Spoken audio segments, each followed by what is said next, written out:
very happy to be able to welcome Dr. Fiona Spotswood, who's Associate Professor in Marketing and Consumption at the University of Bristol. Yeah. Welcome. Thank you. And looking forward to this. Amazing. This is my third IMBA conference. I absolutely love it. It's the best conference in my year, which involves a lot of conferences, so that says a lot. And I'm here to talk to you about a new project, which actually, this is its official launch, because I haven't told anyone about this yet. There's a couple of people in the room who know about it, but essentially we haven't launched it. It's not fully available. This is the website, and you can register on the website, and as soon as the full toolkit is available, we'll send it to you. I've got notes, because this is my first time, and I want to make sure that I say everything I want to say, and I don't talk for 3.5 hours, which I can do very easily. So Gearing Up is about marketing and media, and how marketing and media content shapes mountain bike culture, and how it can shape the culture to be much more inclusive, and how really at the moment we're in a situation where there's a missed opportunity, which we'll talk about. So I'll talk about what this means, gender progressive representational strategy. I realise that this is, I'm being unapologetic in this presentation, and I've used lots of academic terms. I'm very happy to explain them, but you're all clever people, you'll figure it out. But if there is anything that doesn't make sense, do ask. But I'm going to explain what that means, why it's important, and talk about the research that underpins it, as well as introduce the toolkit. Now, the research itself was based on interviews with people working in mountain biking marketing, so for brands and media. I recognise that might not describe you, but this toolkit is also based on the idea that every organisation in the mountain bike ecosystem does marketing. Every single one of you will do marketing. You might not call it marketing, you might not have a marketing director or a marketing team or ever use the word marketing, but you all do marketing. You all take part in driving and developing mountain bike culture. So do feel free to scan that. I've checked it, it does work. And register on the website, and we'll send it out. And like all Fierce research, so this is part of Project Fierce, which is fostering inclusive action sport. Do come and get a sticker if I haven't given you a sticker already. And like all of our toolkits and impact work, it's based on rigorous academic research, which is published in peer-reviewed journals. This one was fully published and available about 3 days ago in Sport in Society, which is a really good international journal. So I've got 2 laptops, which is quite exciting. So I'm going to press the wrong thing at some point. So for those of you who aren't familiar with Project Fierce, we are a research, impact, engagement, and consultancy project set out to understand and address gender inequality in mountain biking. So the starting point for all of our work is that there simply aren't enough women represented in all areas of mountain biking. And that includes participation, includes this room. Actually, it probably doesn't include this room. That's interesting. Mountain bike participation, leaders, coaches, athletes, but also as decision makers and in brands and, of course, in the media. So in the UK, where I'm based, about 20% of mountain bikers are women. It is absolutely a good news story. So there is so much amazing change and amazing things happening. There are more and more women-only communities, festivals, events, races, much better athlete sponsorship, more women's race coverage, and more gear brands specifically set up to serve women. And the digital revolution has had such a big part to play in this. Social media has meant there's a sort of elevation of the conversations in mountain biking that we have never had in the past. There are conversations about menopause, saddle health, bodies, racing, bike packing, teenage girls, you name it. These conversations didn't happen 10, 15 years ago. And the hype around women's racing is amazing. I mean, Lou Ferguson, do I need to say any more? Just come on, it's brilliant. And every single time I go into Instagram or open my emails or look on LinkedIn, there's something new. There's another bike packing event led by women, for women. There's another event, another experience. So it is definitely, it feels positive. It feels like a progress story. And the story is that women want to participate in mountain biking, and they're finding ways to do it. But, there's always a but. I'm always left with this sense, this feeling that women are driving this change in mountain biking despite and not because of the way it's represented in marketing and media. We're doing it kind of anyway. And it reminds me that 10 years ago, there was an open letter written by an amazing journalist called Adele Mitchell, who wrote this letter to Maxis and published it in Single Track magazine after they published a babes calendar to promote their new tyres. And let's be clear, those babes were women wearing swimming costumes or whatever. So she wrote this line, which really stuck with me. Women are coming to mountain biking in droves, and I believe you have a choice to get on board with your marketing and support and celebrate us, or risk getting left behind, forlorn and despised. Which was quite dramatic. That was 9 years ago. And now we are in a much, much better place. There are no, to my knowledge, babes calendars, with a few tiny exceptions, which we won't talk about and dwell on. But behind the scenes in marketing and media in the industry, things are, progress is there, but it's patchy. And this piece of research really digs into what's going on, some nodding, digs into what's going on behind the scenes and kind of questions the progress narrative and tries to shine a light on things that are happening that aren't so positive. This screenshot is from, is an example, I guess, of what I'm talking about. It was a reel on Instagram. It created a bit of a stir in women's communities, women's industry communities I'm part of. It's actually the UK XTR launch, and it was held at the amazing Bike Ranch campsite in North Wales. Do go, it's an amazing place. It looked like so much fun. There was like guided rides, tech talks, marketing talks, product stuff. And of course, 3 days of beautiful guided riding in the beautiful sunny Welsh mountains. And there were 0 women in that reel, 0 women. And it struck a chord because so much of our research has pointed to the same moment in the kind of the life cycle of marketing and media, which is the press launch. And we'll come back to this. But it is not uncommon for women not to be present on press launches or for very few women to be there, and for women to have a pretty unpleasant experience if they are there. Funnily enough, on the plane out here, I sat next to a GMBN videographer who was on his way out to Girona to do a press launch for a product or a brand I won't mention. And he was super interested in my research. I bent his ear off for the whole flight. And he confirmed that he is working with 0 women at the moment.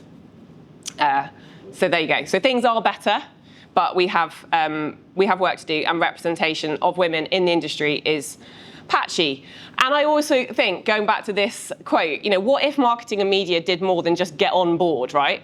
What happens if they become the drivers of change rather than the followers? I think they have this huge missed opportunity and can really elevate the voices of women and the presence of women in our culture, in mountain biking and the community.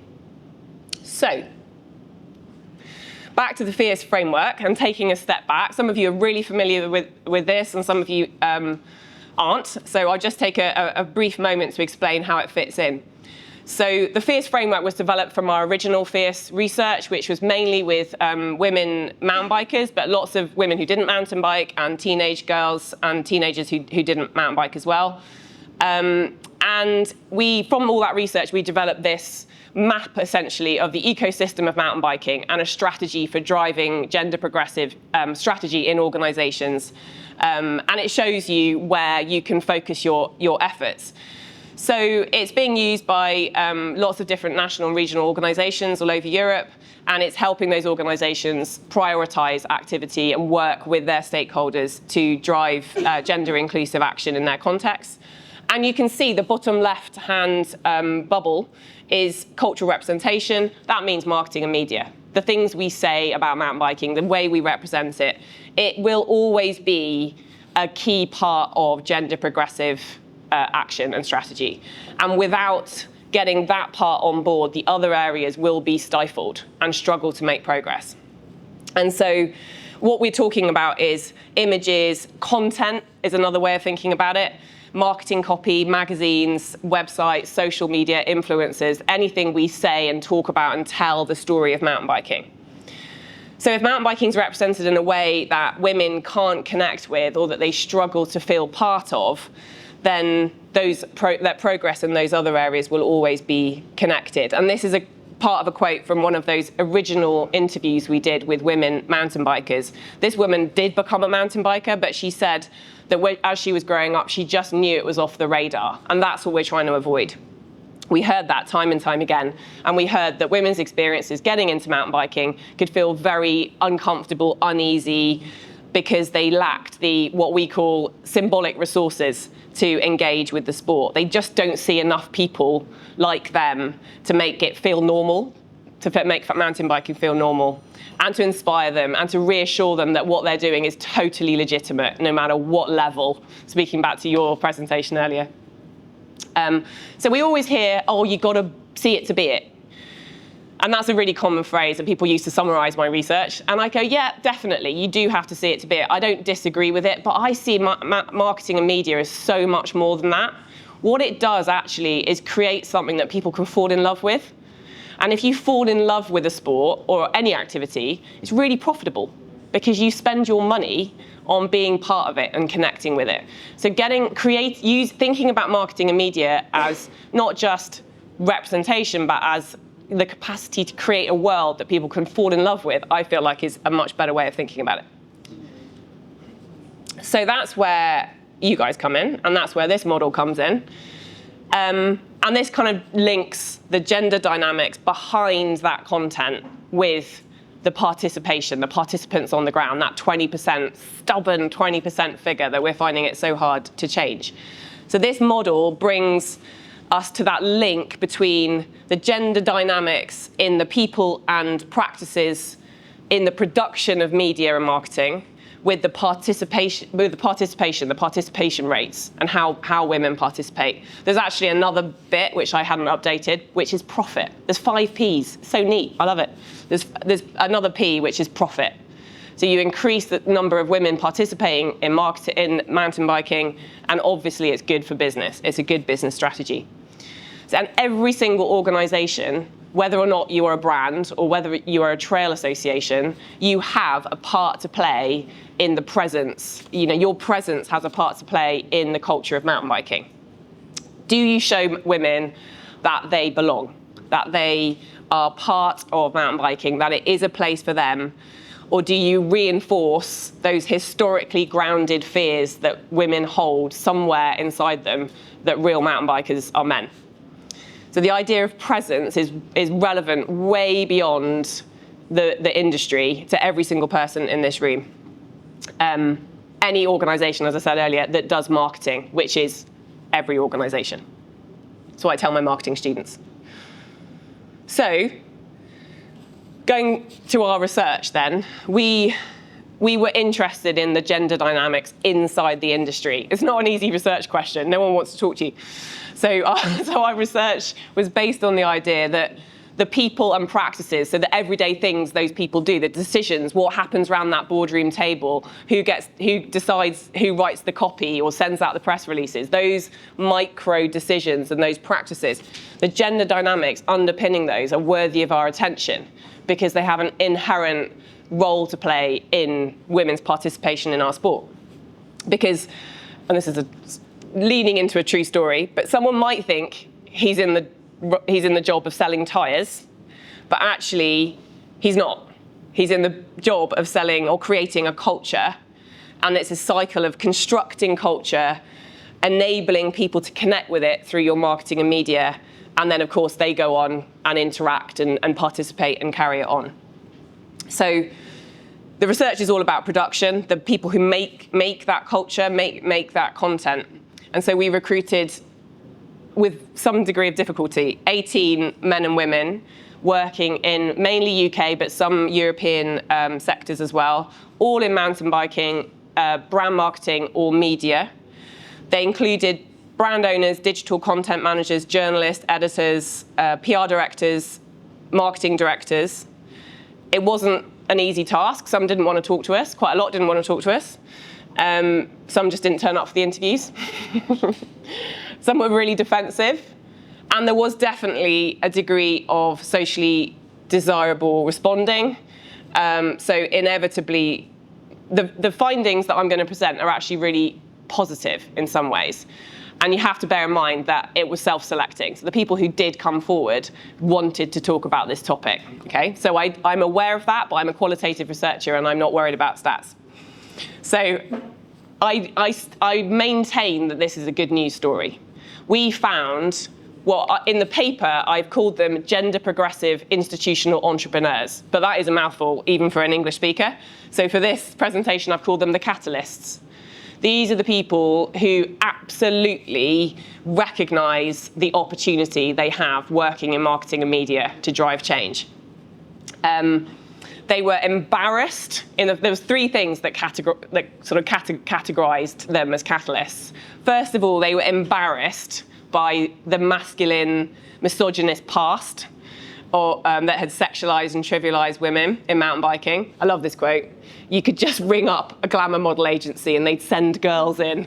So this is, and the embarrassment, that was, he's not glorifying that. He was horrified by the whole thing, hated it. So there was an embarrassment about the past.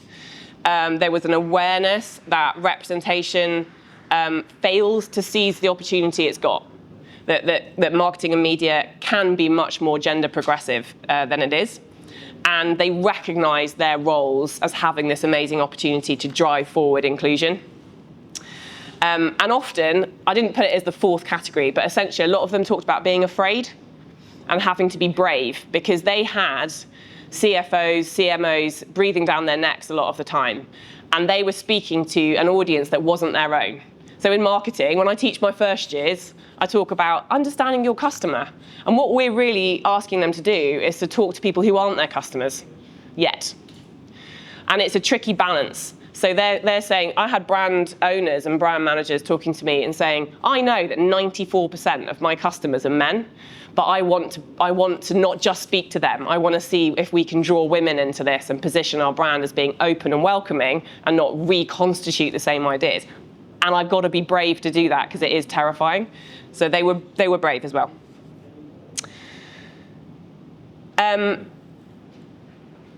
We also found quite a lot of gender dynamics, should we call them, behind the scenes that definitely shackled progress. So you've got these catalysts who are out there trying to do things differently with some degree of success in some cases, and in other cases, I always use this quote when I talk about this research. Shouting into the void was a quote that one of my interviewees used. So there were times when it just didn't happen. So there were three sort of types of gender dynamics that caused real problems for these catalysts. The first thing was the closed networks of men that tended to categorize the industry. The second thing was, and relatedly, women really struggled to get traction in the industry. If they got in and got a role, they struggled to go anywhere because the opportunities weren't open. And the third thing was an overall lack of institutional support for change that could be very tokenistic. So I'm sure this is not a surprise to anyone, especially if you actually do work in the industry. But there was an old boys network that ruled over the way that marketing and media worked. People would talk to me about guys getting jobs because of who they knew. This is men and women, I should say. Men and women said the same thing, which was really interesting. It was very much about who they rode with, often with kids. And if you think lots of women at this point in history started mountain biking a lot later in life, then you're automatically on the back foot trying to get a job in marketing and media.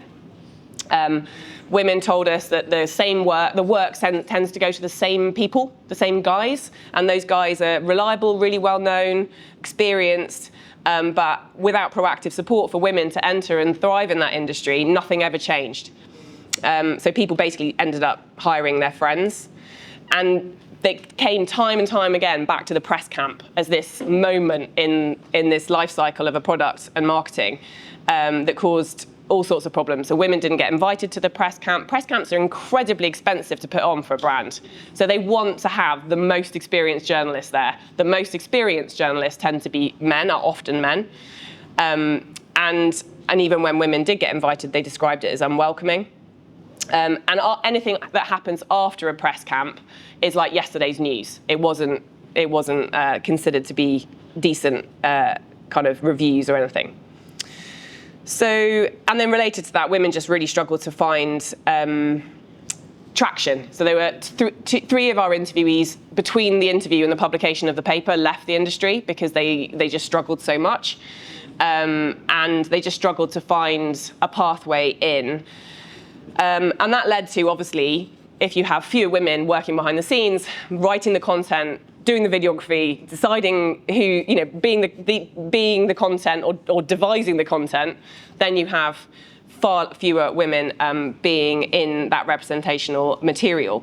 There just aren't enough women working in the industry. As one woman put it, we need women to be testing bikes because the visibility is important to our female audience if we want to show that this bike is for women to the female audience. And another woman said that the shift in kind of gender representation will only happen from hiring more women, getting women writing, reviewing, filming, editing, making decisions about content. And one, which I quote all the time because she put it so beautifully, she said, this shift will lead to the creation of different ways of speaking which can be more inclusive and different ways of writing that will be more inclusive, and everything will change from that. So there were people doing that, and I come back to that good news. There were people doing that, and I'll talk about when that was possible.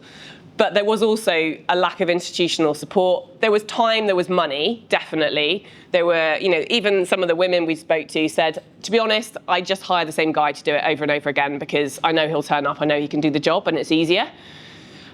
So there is a definite pressure, time pressure and a budget pressure. It costs more money to hire a woman or any freelancer, but a woman freelancer, and that's tricky. But there was also a sense of institutional interest, which was more interesting to me. So I had one of the male journalists I interviewed said to me something along the lines of, no one's interested in the management, no one's interested. He said, I don't know if anyone cares. I care, but there's no directive for, gender. So basically, it's not something that anyone's considered. It's just not on the priority list. And this is a major mountain bike title. And he'd been there for 25 years. So you would have thought he'd have some leverage. Oh, I haven't turned this on, sorry. When it worked, when there was gender progressive action, when there were exciting moves to launch a bike with a woman model, or use a woman videographer, or make sure bikes were available for women reviewers, it was because those brands had done something to their social purpose. They had a strategy from the top that was aligned with doing something different in mountain bike culture. And that was really interesting. So there were people I interviewed who used the same language over and over again. They said, oh, it's just natural. It's natural for us because of the alignment of the brand. And I think that was a real moment, because I saw it happening in some of the people that I had lots of interviews with. This was a quote from somebody who, at the 10 years before, had been one of the shouting into a void people. And then now she was saying, this, people are bringing gender up on their own without her talking about it. We need to be smarter with our female consumer profiles, or we need to put more effort into our women's sports marketing program.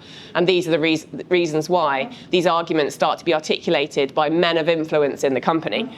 So she could see that this was related to the brand having repositioned itself around new insights and new data, and it was becoming a brand with a social purpose aligned with gender progressive strategy. So it was possible to happen. And the opposite also happened, where there were brands who hired one female influencer and then sat back, crossed their arms, and wondered why nothing changed. Probably because she was naked. Possibly. Well, they do that. Yeah. Well, that's another conversation. We were talking about that at lunch. So here we have the toolkit that has been underpinned by all this research. It's a toolkit designed to support those catalysts. Absolutely unashamedly. It's a process. It's not a framework that you can just look at and use. You have to work through the process. It's a process that aligns, that allows brands to align their representational content, so that marketing and media presence, with gender progressive purpose. So they can drive from the front a cultural shift in our amazing sport. And it's designed really to help people, marketing and media professionals, do more than just get on board with what women are already doing. It's allowing them to open the doors and drive it even faster. And you'll see there's 4 gears, 4 stages. So the first is a process of commitment that involves 2 main things. One is an internal assessment of what women think of your brand. And you wouldn't believe how difficult that data is, isn't it, Hannah, to find? Hannah helped with this stage, and asking brands. So can you just give us a gender split on who buys your product? I had no idea. Don't know what women think of our brand. Really? Okay. So first thing is an internal assessment of what women think of your brand at every touch point, whatever it might be. The other part of this is to help those catalysts come up with a compelling commercial reason for doing this to their bosses. So it's all about kind of galvanizing that team and understanding the need and the potential. Secondly, I wrote this, so there's a load of research in it, obviously. And with my colleague Martin, who's a historian, we think that it's very empowering to understand women's unique position in action sports. So there's a lot of stuff in there in Gear 2 about why women are different and why women are on the back foot in mountain biking, and why we need to understand their unique history in sport in order to take this on. And Gear 3 asks you about the gender dynamics in your organisation, and asks really difficult questions about who makes the decisions and who's behind the representation, the content that you're putting out, and whether there are gender dynamics that are invisible that you can address. And the final gear is where we really get down to business and start talking about different ways of doing marketing and media, which is essentially what we're going to talk about in our second workshop task. So in Gearing Up, we talk about how marketing and media can do one of 3 things. This is quite a simplified version of this, but essentially it can be static, or it can be inclusive, or it can be transformative. So static is doing nothing. So it's representing mountain biking as it is now. And this is a lot of organizations do this. You see a promo for a race, there were 10% women there, and you might get 1 woman in 10 in the promo. This is realistic. But for me, it's not passive or neutral. It's absolutely a political position. Static means doing nothing other than reproducing existing inequalities. And it keeps men center stage. Inclusive is showing up, showing those people who are underrepresented, allowing people to connect with ideas and images they might not see in the real world. It's a flag in the ground that says, this is what I want mountain biking to be. It can be quite subtle, and there's loads of really good examples of subtle, inclusive representation. It can be showing women in active positions, showing women in the front rather than at the back in positions of leadership. But it can also chip away at those stereotypes and build normalization of equality. It can be really powerful. It can also be really provocative and challenging. There's a whole continuum of possibility. And the final option is transformative content. So transformative is essentially intervention. It's about using budgets, if you have them, to drive change, increase opportunities, and intervene, and not let things carry on as they are. Not jumping on board, but opening doors. It can be about campaigning against inequality or injustice. It can be about developing programs to increase women's voices and diversity in workforces. It can be about providing opportunities for women and girls to try the sport. The point is that there are choices about how you represent, how you develop your content, and how you contribute to the culture of mountain biking. So in the Gearing Up workbook, there's loads of case studies and checklists and suggestions and exercises that help work through these different options. So do register, and we'll send you it when it's finalised. We're not going to do that now. We're just going to have a break into some discussions based on some of the ideas that I hope I've seeded. And I've tried to distill the whole thing into 2 conversations. So if you could move your chairs around into like little circles, then we'll do that first. Should we do that first? No, I'll explain the question first because I might never get you back. So the first one, and I understand that you're all from different types of organisation, but the first one is about reflecting on your presence in mountain bike culture. So your brand, your organisation, whatever it is, you have a part to play in this ecosystem of what people understand mountain biking to be. So the first question is, what do women think of your brand? Do you know? And if you don't know, how would you want to find out? Because part of the Gearing Up toolkit is figuring out a data insight plan and learning what women think. And the second part in that is thinking about the people and practices that underpin your presence. So who is it that makes those decisions? Do you have gender dynamics at play in how your content is developed and out there? And can you do anything about it? And the second question is all about devising inclusive and transformative marketing. So don't get onto that. So 4 groups of 6. 4 groups of 6 sounds great. I've printed the questions so that you don't have to peer at the screen. So organised. And how long have they got? So thank you so much, everyone. That was amazing. Okay. So it would be just really interesting to hear what you've been talking about. So if we can think about workshop part 1, your presence in mountain bike culture. We'd like to hear something from each group. You don't need to necessarily reflect on both parts. I know some of you haven't moved on to the second part, but I'm interested in your organisation and your presence in mountain bike culture and what women think of you, and whether you got to tricky conversations about gender dynamics behind that. That's up to you whether you want to share those. But let's hear something from each group, whether it's just one person who wants to reflect or just tell us a little bit about what you ended up talking about, because there's a lot of chat, I'm not going to lie. Yeah. Is So, there someone who feels comfortable that they can